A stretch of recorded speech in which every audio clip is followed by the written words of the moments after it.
consommateurs.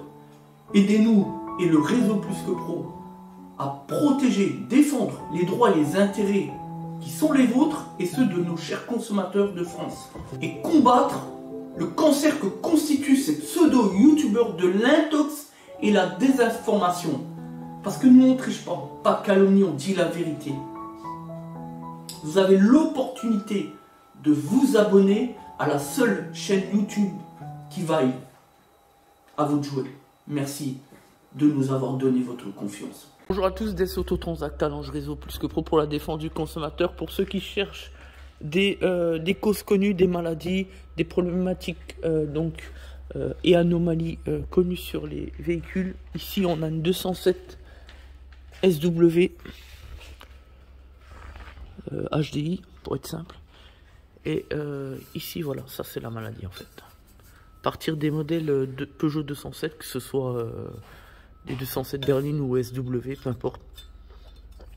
208 C3 Picasso, avec le changement d'orientation de la ligne d'échappement, puisque on sait que avant on avait toujours la ligne à gauche, à l'arrière, et maintenant on se retrouve avec une ligne d'échappement à droite. Voilà. Depuis l'ensemble de ces modèles-là, effectivement, on a des petits soucis de fixation d'échappement, puisque le constructeur a trouvé la merveilleuse idée de fixer des tôles extrêmement fines comme point d'appui pour les cils en bloc, comme ici. Donc c'est des petites parties qui se dessoudent tout seul, tout simplement à l'appui de la rouille, de la corrosion avec le temps, la vétusté, les années. Voilà. Donc il n'y a rien de dramatique, mais ça peut générer des petits bruits au roulage ou même sur place. Des petits bruits métalliques, gling gling gling, compréhensible, puisque voilà, c'est juste la pièce là qui tape sur l'échappement, métal sur métal, ça fait du bruit, voilà. Donc on a toujours deux points, un point au niveau du silencieux ici,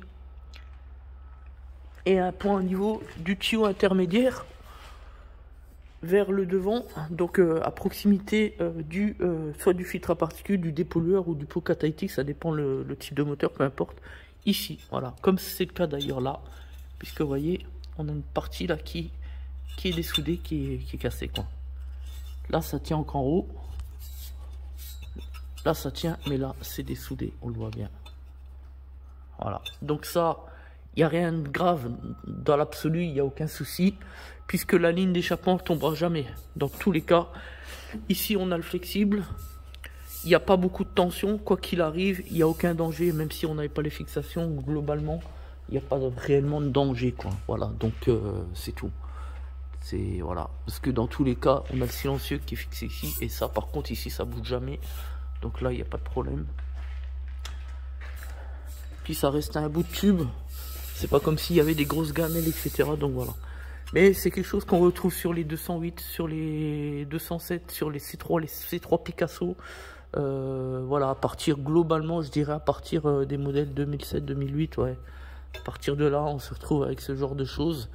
On est sur de la tôle très fine et puis soudé à la va-vite.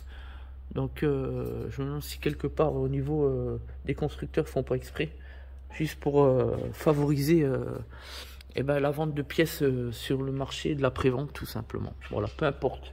On n'est pas là pour remettre en cause les constructeurs, on est simplement là pour montrer aux gens le type d'anomalies connues qui peuvent générer des petits bruits métalliques, des petits bruits, voilà, rien d'extraordinaire, rien de grave, mais c'est toujours intéressant de le savoir. Merci à tous, c'était donc des Autotransact, Talange Réseau Plus que Pro pour la défense du consommateur.